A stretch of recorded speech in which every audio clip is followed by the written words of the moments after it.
Alright, hello everyone, I'm Delux, and I have TeeBry with me for Naruto's 20th anniversary of its anime of the original Part 1 series. Hello. 20 years of Naruto, how does it feel? 20 years of Naruto. Original. It feels sad, but also great, because Naruto's still... You know, the crazy thing about Naruto being so old at this point is how relevant it still is, like, in the anime and manga community. Like, Naruto was recently in Fortnite, and G Fuel had a Naruto collab recently as well. So, like, Naruto's, like... And in the Crunchyroll Anime Awards, it was in Boruto, but it was Naruto's fight that was nominated. So, like, Naruto's still, like, at the forefront of shonen manga, which is crazy because, like... Also, I seen a sales report recently, in I think it was in France. Naruto's still, like, one of the top-selling manga. And I never dreamed like, Naruto that's would, crazy. Like, when I was a kid, I would never have dreamed Naruto would be still talked about and everything, but that was before, like, we really knew what anime was, and, you know, a shonen battle anime, it's going to remain popular for fucking years, you know? So I'm grateful Naruto especially gets one of the big three. Definitely.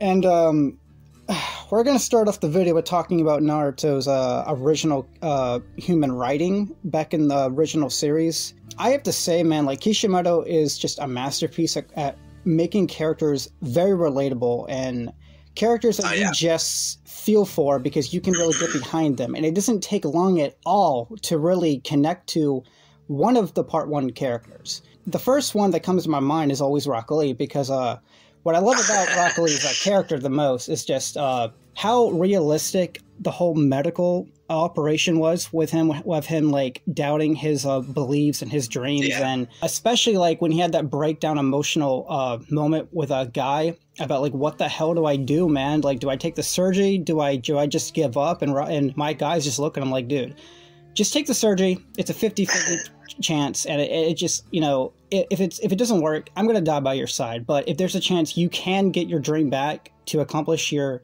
goals of being a shinobi, you know, that's the chance. But it's a risk, and Lee just hugs him emotionally because he knows that someone still cares about him, even though that he's thinking about giving up on his own dream. A guy's just there for emotional support, and it's just character writing like that to me is just very relatable because, like, we can feel that pain. And people who've been through medical reasons as well, you can feel the struggle of thinking, should I keep moving forward or should I just let it go and just live a normal life? Because that's what Tsunade told him. It's like, it's not going to kill you if you just give up and live a normal life. You know, your body's, like, broken.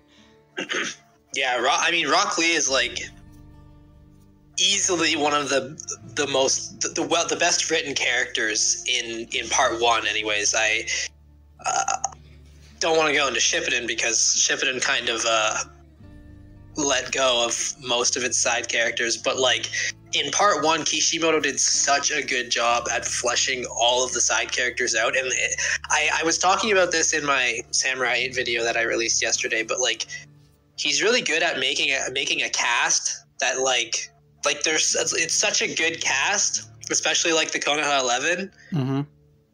At least in Part 1, it's such a good cast that you can envision any of them being being somebody's favorite character. You know, like, it's not like everybody has the same favorite character. It's not like everyone's favorite character is either Naruto or Sasuke. If you look at like the Konoha 11 cast in Part 1, there's probably a whole bunch of people whose favorite characters Neji, Rock Lee, you know, like it's like it's across the board. So I think that just speaks to how good his character writing was in Part 1. And yeah, most of them end up not getting screen time or character arcs in Shippuden, but what I love about the original series is that even if it was a smaller portion of a small character growth or a small portion of character screen time in general, that character mattered. Like, Hinata is a character that a lot of people don't love, which is completely understandable, but the point I'm saying is that even when she had her little character arc and that little backstory about being disrespected by her father and say that she's weaker than her own little sister Hanabi, and if she's not on that level, then it's like, what worth is she is? And Kunai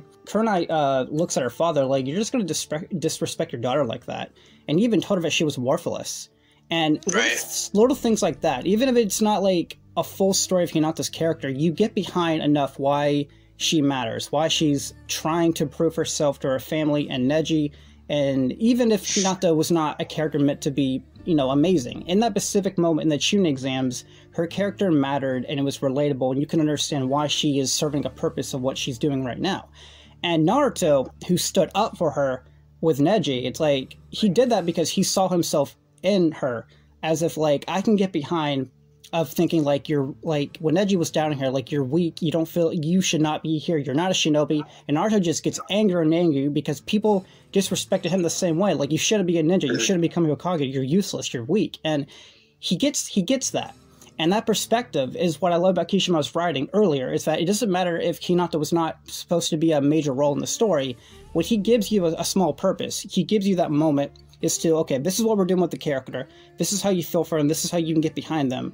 And once her character, Lord Mini character arc was over, it was over. But I'm saying he has the ability for you to care about someone for a small portion of the story. And it doesn't matter if it's dragged out or not. He knows how to build story for any situation, for any character. And I know, we talked about this in the past, that some character arcs weren't necessarily finished or like complete in the shooting exams. But still, I feel like when he has the ability for that moment to shine for that character, it matters, it works, and you're rooting for them. And I love that about earlier part 1 of it. Every character had a purpose to have screen time, to be there.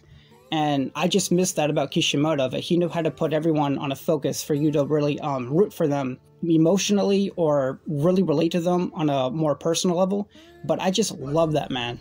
I just love how he does that with every character. Yeah, that's true too, because almost every single member of the Konoha 11 got that sort of treatment, even outside of that, like Gaara, except for like maybe like 1010 didn't, I guess, but like, yeah, most of them did, which is pretty impressive to like have a story spread out across, like being told from multiple characters' perspectives and still have it feel like it's not episodic or like fillery. Like it really was an entirely cohesive story that all constantly linked back to Naruto, but still gave every other character the shine that they needed. And I think that was super impressive. And one of the most underrated fights, in my opinion, is Shikamaru versus Temari, because like Kishimoto, like he has such an amazing ability to like tell a story through a fight, where like Asuma's explaining how Shikamaru he comes off lazy, but like that's just an act. But he's extremely intelligent. He has an IQ over 200. He explains how he tricked him to take an IQ test, and he basically explains to Kurenai about how much of a strategist he really is. He may come off lazy, but he's an absolute genius when it comes to thinking, strategizing, and when he's just in battle in general. You know, it's like a game plan. It's like he wants you to think like he's not trying, but really he's analyzing Tamari's every moves. And the reason why he was hiding in that shadow part of the stadium was to really just understand her fighting style, her movement, and what she has, you know, for the battle, which was her fan. And he strategized all of that he was building up like the strategist plan of how to like get closer to her without really physically getting there. So he relied on the shadows, right? And that's when Temari realized that the longer the sun goes down, the stronger the shadows. And the more he's over there, you know, she can't really do anything if he's hiding all day. And if she knows that she gets closer to him and tries to physically hit him, Shikamaru's already going to win. So they were both trying to outshine each other with their own intelligence, Shikamaru and Temari. And all of that, we knew so much about Shikamaru in one episode, along with him defeating Temari, along understanding his mindset. And he did that in just, I don't know how long it was in the manga, but I'm just saying the general thought he explored a whole character and a battle in a short period of time, man. That was genius writing. Yeah, and he did that with like so many different characters too. Like a lot of people say like that they like the downtime episodes and everything. Like me too. I love those episodes. Yeah, but I honestly don't think that that's where, like, if someone says that they really enjoy the fights more than that, people often get called like they're just like there for the fights and they don't care about the characters. But like, I don't think that's the case with Naruto, because I think that most of the most important character development always happens during the fights with Kishimoto's writing. Like that's when it happens. That he's just so good at telling a story through a fight, and somehow balancing the story of the fight with like amazing actual combat writing, like with like the strategies and stuff like you were just mentioning. Like it's a perfect blend of strategy and emotion. I wouldn't say that continued through all of Shippuden, at least not the strategy part, but like the part 1 fights are just so amazing because they're so grounded, right? They're not like Dragon Ball Z level type stuff like we got at the end of Shippuden. They're just so much more down to earth and like realistic within the Naruto universe, at least. And one of my favorite fights is Naruto versus Neji, not because it's entertainment, but like Naruto, like he's not fighting to become a Chunin. He's fighting to prove Neji's ideology wrong because, like I said earlier, he saw himself in Hinata, and Neji was like, I don't know what you're talking about, what kind of grudge you have against me. He's like, oh, you forgot the way you disrespected Hinata, the way that you said what you were going to do to her, and you actually did it. You were actually trying to kill her because he was disrespecting her, telling her to just leave. You're not worth it. And Naruto just tries to throw that back in Neji's face. And he's just like, I don't know what you're talking about. And then Naruto just has the nerves to just keep pushing it until he gets through Neji's head. Like, you don't have the right to tell someone when they should give up or when they should quit or what they want to do is not cut out for them. You know, you're not going to know unless you try. And then Naruto believes, like, the whole destiny stuff, man. Like, if you don't like the destiny you were given at birth, then change it. You know, you have the ability to do that, but instead you want to hold grudges against people because whatever happened in your past. And what I love about Naruto is that when Neji told his backstory, Naruto looks him in the face like, I get you, man, but who cares? And Naruto has like this smiling face on him while covering in blood, and he's hurting. And what I love about this is that it like his reaction is saying, Neji, that's life. You're going to go through shit. You're going to have like some complicated rounds in your life, but dude, you just got to move on. When Neji told him, you don't understand what it means to have a scar that hurts you through life. And Naruto just has this flashback of this scar of his backstory, you know, about the whole Kurama and Naito Fox thing. And I feel like he has that conversation with so many different people. Yeah. And Naruto's like, but like Naruto knows is like, I want to become something. I want to become the Hokage, but it's like, I can't hold grudges against people. I can't just put threats around people like that. It's like, and I just got to keep moving forward. And that's what something Neji didn't understand. He just kept living in the past. And that's what I love about Naruto's reaction. Like, he didn't give a shit. He understands Neji's perspective, but it's like, dude, you got to let that go. You know, I know what it's like to suffer. But, you know, you can't just treat people like that. And that's what I love about Naruto, that he was fighting to prove ideology wrong about choosing someone's fate for them. And you don't have the ability to decide that, you know. And that's what I love about the fight, is that it was mostly proving what Naruto believed in over Neji. And it wasn't really about becoming a Chunin, you know. That fight was more important to Naruto than just becoming the next rank of being a ninja. Yeah, not only that, but it also goes back to, like, the overall theme of Naruto of just overcoming hatred, right? So it was like, I feel like that happens so often too, where it's like Naruto, like I said, someone's like, you don't understand what it's like to be like me, and then Naruto has the flashback and it's like, no, yeah, I do, but this is how I'm dealing with it, and this is how you should deal with it as well, because just the path to revenge and hatred and stuff like that is not the way. But yeah, I think that's one of the best parts of Naruto's character, is the way that he's able to change people like that. And to throw back, when he was lecturing Inari in the Land of Waves arc, Inari did the same thing to Naruto, and that's when, like, he called him out. Because, like, Naruto understands what it's like to suffer and what's it like to, like, you know, not really have, like, the best childhood. And when Inari doesn't know anything about Naruto, he just took it too hard, and Sakura, like, calls him out. But, like, you understand that Naruto doesn't like hearing about someone suffering when they don't know anything about him, because in reality, Naruto knows what it's like to suffer. And when he hears people just talk about their backstories in their life, Naruto has, like, this thing where, like, you just gotta man up, you just gotta stop crying, you just gotta live your life, because that's what Kakashi was telling to Naruto when they had that private moment. It's like, Naruto, he eventually grew up and he started to hate crying. He just wanted to do something about it. And that was his inspiration to Naruto from Kakashi, that, like, if you want to just change your life or just change how you view the world, and just about not just accepting that the stronger is always going to be superior over the weak. You just got to do something about it instead of just moping. And that was from Kakashi's perspective to Inari, without Naruto really even telling that personally to him. So through Kakashi meeting Naruto and understanding how his life was, that already transitioned to Inari's character growth without Naruto really talking to him. That was just from Kakashi understanding and acknowledging what Naruto has went through. And I love that connection, where Naruto doesn't really have to like personally talk to someone, but you can see through his actions that he cares. He may come off as a dick, but he does it for a reason, to just wake people up. He did it to Inari, he did it to Neji. You know, he just tries to prove people wrong because he understands what's it like to suffer and what's it like to not have everything. And I miss that about Kid Naruto, or the writing in Naruto specifically, because going back to Shippuden right here, in my opinion, I feel like Teen Naruto didn't get as challenged as a character until he met Pain, because when he met Sasori and Deidara at the very beginning, and Kakuzu, they didn't really do anything to improve his character growth. He just met them, and that was those weren't really his fights. Yeah, that was that's something that I feel like Kid Naruto, in my opinion, is superior to Shippuden as Naruto until he meets Pain. I mean, because I feel like Shippuden didn't constantly test Naruto as the main character until he met Pain, and that was already we were already like 3 arcs in at the time. So when I go back to Kid Naruto, I kind of feel like that was like that. I felt like Naruto's Pain more, or I love him getting more screen time about proving people wrong and his battles as well. And I feel like Kid Naruto, in my opinion, is a better character than Teen Naruto, because Kishimoto just kept pushing Kid Naruto more. But that's my opinion. Yeah, I think in Shippuden it was more Sasuke that was pushing Naruto.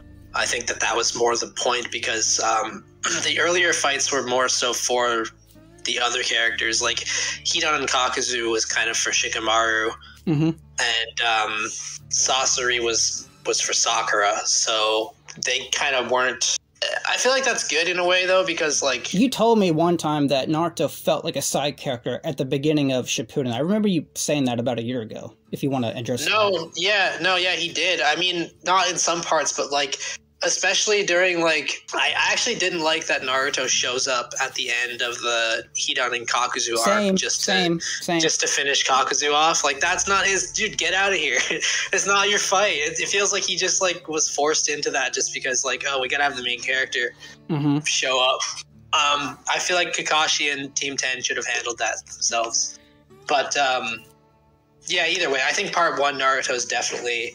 I feel like they're the same character through and through, but like I definitely enjoyed Naruto as a character more in Part 1. And I think it's just because he was less calm and more like in your face about things.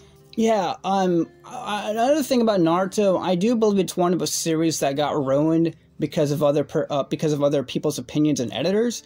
Because clearly, like Kishimoto put a lot of focus on side characters that we cared about, and I really feel like, you know, when you watch Part 1 for the first time, you love Rock Lee, you want more Neji, you want more of Orochimaru and stuff like that, because they were the characters that hooked you onto this universe. And when you get to Shippuden and when you see they don't really do a whole lot, or like they have like one fight and that's it, you kind of take away of the reason why we fell in love with Naruto. And I honestly feel like since, like, you know, from a business standpoint, you know, you always want the main characters to have the most screen time, but at the same time, Naruto and Sasuke aren't necessarily the reason why we fell in love with Part 1 in general, because if you take out the side characters, there's no Chunin exams and there's no Sasuke retrieval arc, which means you don't really have a story. And when you go into Shippuden, and I'm very thankful we got more about Jiraiya and the Akatsuki and stuff like that, but at the same time, when I go back to Naruto, Shippuden just felt like it was hollow. It felt like it was missing something, you know?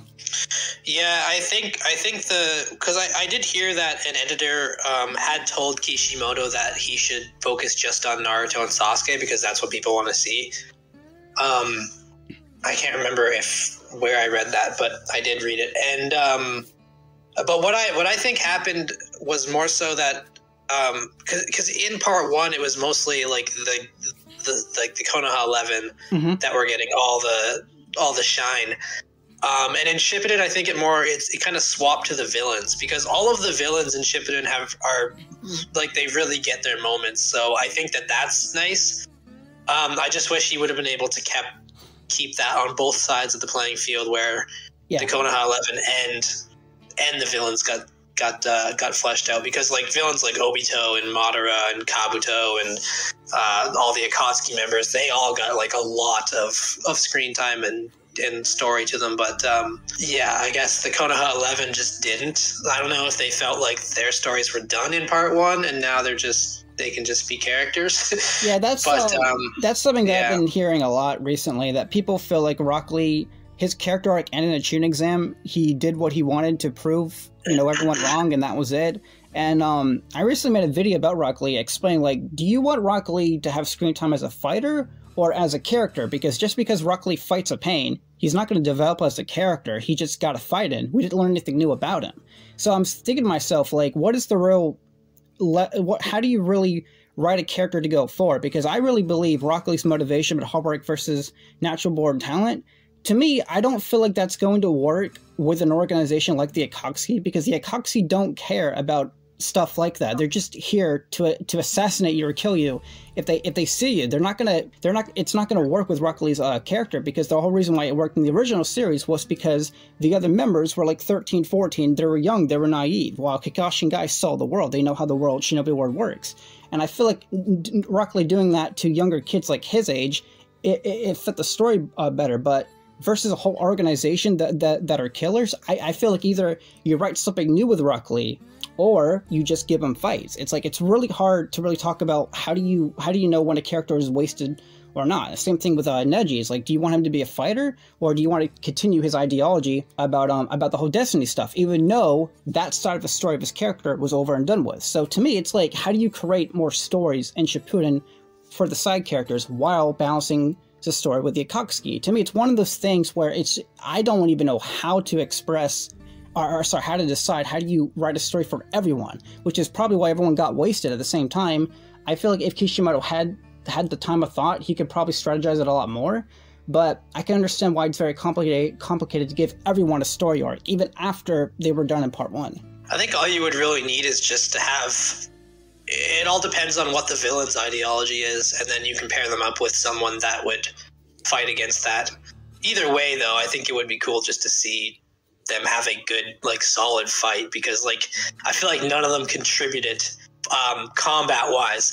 At least, I guess Shikamaru did by taking down Hidan, but, like, I wish everyone got a Hidan, I wish every member of the Konoha 11 had a Hidan. That's what I would have wanted. Someone to challenge someone that came and challenged what Naruto had already taught them. You know what I mean? Mm-hmm. I think that would have been a good way to do it. A lot of people say, or a lot of people prefer Shippuden over the Naruto, the original Naruto, and I think it's really because of the Akatsuki. And I love Pain. Like, I love Pain as a character. I'm very obsessed with what Kishimoto accomplished with that character. But as much as I love Pain as a character, that's not enough for me to say, yeah, the entire writing of Shippuden is great because of one character I really, really love. No, to me, that's just not how it works. It's like, you also got to think about, like, the story, how we got here to the other stages, how the execution, and the storytelling. You got to think about all that stuff. And some people feel like just because we get introduced to characters, it's a pass immediately. And just, to me, it's like, I can't do that, because, like, as much as I love the Akatsuki and everyone else in it, I just feel like Shippuden it was missing out a lot of things of what made Naruto, the original Naruto, special. And like you said earlier, it was because of the strategist ninja fights, and what I love about the fights in Naruto was that everyone was extremely limited at some points. Like when Neji was like was standing on a tree when he was fighting Kidomaru, and he's just covered in blood and he's weak. It's like, that's what I miss about Naruto, is that you're limited. Even if these people had chakra or skills, whatever, it's like, they're still human. And when they know it's time, they might die. You feel that. The same thing with Kiba when he stabbed himself to try to survive from Sakon. When you get to Shippuden, since everyone is so power and power scaling, got bigger and bigger, the fight seemed less, like, more serious. Like we know they can survive now because how the power system grew. There were likely more to survive because of the amount of power that you have. Susanoo, Telby's bomb or whatever, KCM, etc. Especially with Kakazu with his immortality and stuff like that. It's just, there's more ways to survive in battles than thinking you may die going into battle compared to part 1. And I kind of feel like stuff like that, that's what Shippuden was lacking, is that you can almost still survive in these battles. When comparing to part 1, you're not really promised your favorite character is going to live the next day. I guess, and I think that's mostly because a lot of the battles were just Naruto and Sasuke, and we knew that they weren't going to die. But like, what was I going to say? I think that the reason a lot of people say that Shippuden is better is because I think Shippuden has higher highs, but lower lows. So I think that Shippuden definitely has better moments, like overall. Like it has the pain arc. It has Sasuke versus Itachi, Madara's introduction, Kakashi versus Obito. Like there's really, really good stuff in Shippuden. But I don't think it's consistently great. Unlike part 1, where I think that it's consistently great across the board. I can't think of a single part of part 1 that I don't like. Like every arc is really solid in part 1. It's just so consistent. I can rewatch part 1 anytime and have a great time with it. But when it comes to Shippuden, I'm not a big fan of the Gaara arc and the Bridge arc. I really feel like Kishimoto felt part 1 material again when he got to the Heian Kakuzu arc, the Sasuke Revenge arc, fighting Itachi, and then the Pain arc, and then the Jiraiya Ninja Scrolls. To me, that felt like part 1 Naruto. And I'm not saying the first 2 arcs, the Gaara arc and Bridge arc, I'm not gonna say they're bad arcs. It's just it didn't feel like it just didn't feel at home of what made us fall in love with Naruto in the very first beginning. I know you said you really love those arcs, and they're not bad arcs at all. I just didn't feel like his writing was at his best in those first 2 beginning arcs in Shippuden, as to why I have a hard time rewatching them often, because I just don't feel the value in them compared to like the Chunin exams or the Land of Waves arc and the Sasuke Retrieval arc, you know? I mean, there's parts that I don't love about the beginning arcs, but I really like the sorcery stuff. So, like, I'm obsessed with that. And then I really like Sai's story as well, so that's the reason I like the Tenchi Bridge arc. Understandable. Do you want to talk about Sasuke? Since you're your favorite character? Sasuke's goated, bro. So, yeah, I mean, Sasuke, one of my favorite types of characters is like the fallen hero archetype. So like, good guy goes rogue. And I think that Sasuke was one of the characters who really like ingrained that in me. I just loved seeing this character who was like so focused on this goal that he didn't care who he hurt or like what he had to do, how much of his life he had to sacrifice or put on the line in order to achieve this goal of revenge against his brother. And I just like the lengths he was willing to go just made him such a great character in part 1 for me, because like not only was he trying to test himself at any moment, like every time they came up against someone, he would think to himself, if I can't beat this guy, then I won't be able to beat Itachi. So he would push himself and really like struggle with the fact that like he wasn't good enough in some situations. And you could see that when, especially when he fought Gaara, right? He was, he got slapped around and he was not happy about that. And then the curse mark kind of, I really like the manipulation of Sasuke by Orochimaru, because Orochimaru knew exactly what he wanted, which was power. And he gave him a little taste of that power just so that he would come hunting for more. And the crazy thing about that is that Sasuke knew what Orochimaru wanted to do. Sasuke knew that Orochimaru wanted to take his body, but he didn't care. He said that he's going to get his revenge, and no matter what happens to him, it doesn't matter. That's all that matters is his revenge. So I thought that was like super cool, the way that he was willing to sacrifice his entire life, give his body to Orochimaru even to just for his revenge. And he was also willing to die because they gave him that pill, right? when to upgrade his curse mark, and he didn't even flinch really. He's like, all right, well, let's do it, because he did not care. Like anything, nothing was too much if it helped him towards his goal, which I think was it just made his character Sasuke gets even crazier. That's a whole other story. Yeah, I feel like Final Valley Sasuke at the end of part 1 was foreshadowing the Force of Death when he realized that Orochimaru was telling him, like, if you want this kind of power, this strength, like, you have to give in the darkness. If you want to get closer to defeating Itachi, you have to just give in to any sacrifice there is. And when we get to the final battle of versus Naruto and Sasuke, can't give a damn of what you would think. I just care about one thing, accomplishing my goal. Nothing matters. And my favorite quote from Sasuke in the entire series is when he tells Naruto, I have woken up. Don't you see? That guy who dreamed of friendship and peace, he was the one who was asleep. Only the past is where my true dream lies. And I love that, along with the music that was playing, because it tells you, like, this Sasuke was always there. It was just waiting to come out. Like, Sasuke, I feel like Sasuke was trying to kill Naruto because he wanted the power that Itachi told him to get. If you ever want to come and fight me, you gotta get the Yamankyo Sharingan. But it wasn't until, like, the fight was over when he realized, oh wait, I almost killed Naruto back there. And I'm not gonna. I want the power to defeat Itachi, but, like, I'm not gonna do it because you tell me to. I'll achieve it with my own.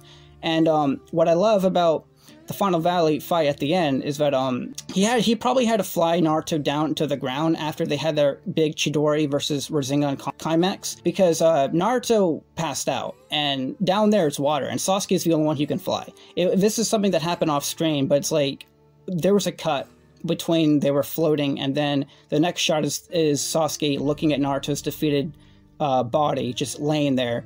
And I feel like the only way Naruto could get there is that Sasuke flew him there. And he could technically kill him. He could have technically killed him since Naruto got knocked out, but he respectfully let him be there, because he realized he didn't want to kill him at the end, and he was going to go in his own direction to achieve greater power, but not because Itachi told him to. And I love that. It's like he probably realized, like, yeah, he messed up, but at the same time, it's like he didn't have a choice. He wanted to restore his clan and defeat Itachi, but I feel like part of him really didn't want to kill Naruto a second time. He had his chance to. The thing was that he hated Itachi so much that he didn't want to gain power in the way that Itachi told him to. It was like all in spite of him.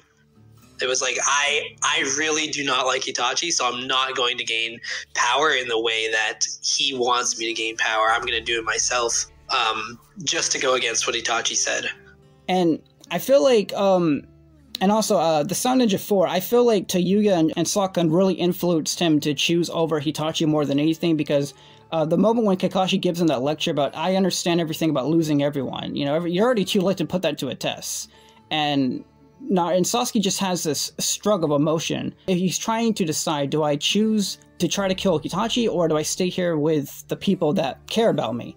And the moment that happens, the Sound Ninja 4 come in, and they just remind him several times, what are you going to do living in this village forever? You have a goal, right? Hitachi, don't forget about him. Orochimaru wants to offer you power. They kept making him choose the right path, because they know the more he's going to live in that village, he's not going to really grow. And that's when Sasuke realized, while crushing a leaf on the palm of his hand, is that he has to make a sacrifice. Because Tayuya told him, to gain one thing, another must be sacrificed. I really feel like if Tayuya and Sokkan did not influence Sasuke as much as they did, he probably would have peacefully, you know, restored his conscience on a much calmer level when that anger left, because Kakashi was the one who almost got him back feeling calm and normal again. But when the Sound Ninja 4 came in, that's when everything was just piling on him. Hitachi, leave. And then eventually he just gave in.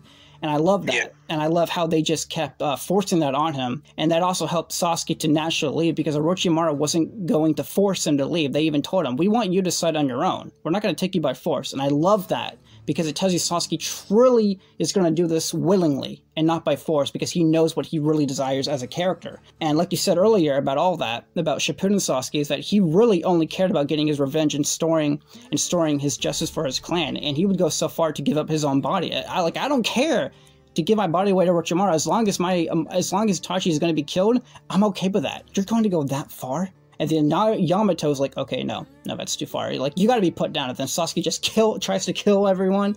But that's just how far the character Sasuke has become, you know. And like you told Naruto, that guy you thought was me, he was asleep. That wasn't who I really was. And he finally woken up. And this is the real Sasuke that was always there. Yeah, so, I mean, Sasuke is just like, I know, you know, he's my favorite character, but like, his story is just so far above so many other characters in the series. Like, it's not even funny.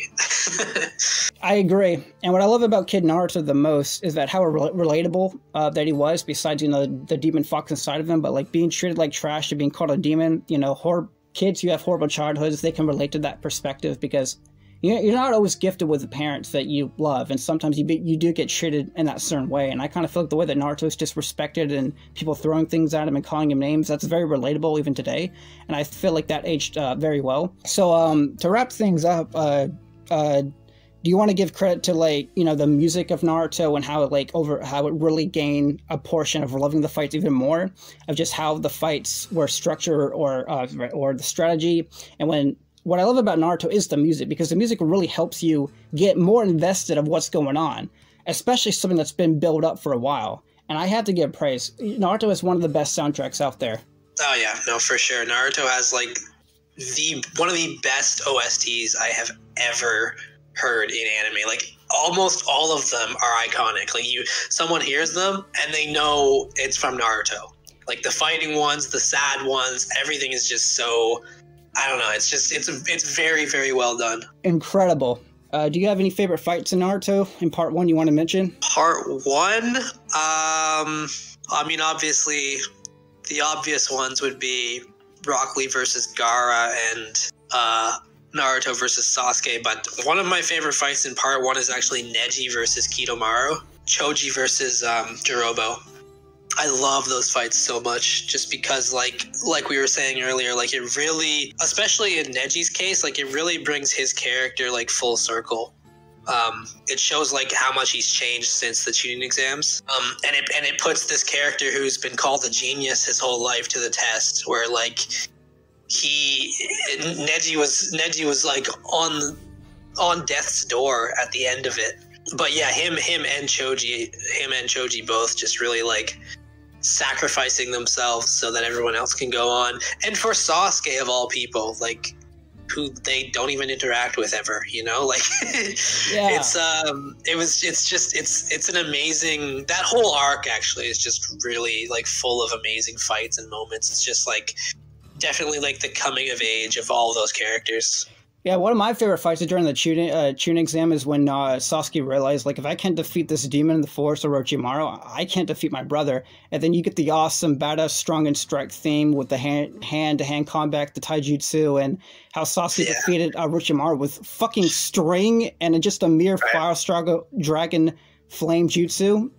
Like, that to me was Naruto. Yeah, you know, that was really cool. Strategizing string, and that was it. My favorite arc in Naruto is still the Tsunade arc, just because of just how human and relatable that arc was. And I'm not trying to, like, take any other value from the other arcs. It's just, to me, I just love human stories and arcs that are just relying more on character writing, not necessarily action-wise, because a lot of people don't like the Tsunade arc because of just how boring and how it didn't have a lot of fights. And to be fair, Naruto is a shonen battle anime, which I completely understand that, but I just have a strong bias towards when things are slow and just focusing on just character writing and just little stuff like that. I like it when things are slow, just building up the tension of the characters. And to me, I feel like that's the most relatable, the most underrated part of Naruto, is when things are just calm, focusing on the characters without battles. So to me, I'm just character biased towards that, but I understand why people want more than just, you know, character interactions, and that's something I understand. But to me, Tsunade arc is just the one that I just personally connect to the most. And there's a difference between favorite and best arc. I do believe Chunin exams or Sasuke Uchiha arc is the best arc, but my personal favorite arc is the Tsunade arc because of how human it was. I completely understand the criticism towards that arc at the same time. But I think we said enough, don't you think? Yeah, probably. All right, TeeBry, 20 years of the original Naruto. I can't think enough, like we said, to the fighting, the character writing, the music. Naruto Part 1 is still a classic. I still think it is superior over Shippuden through character writing and the battles and just how basic and normal things were back in the day. And at this point, like I mentioned to you before, all the characters to me they're just a family to me, and I love every single one of them. So thank you, 100%. Kishimoto, for everything.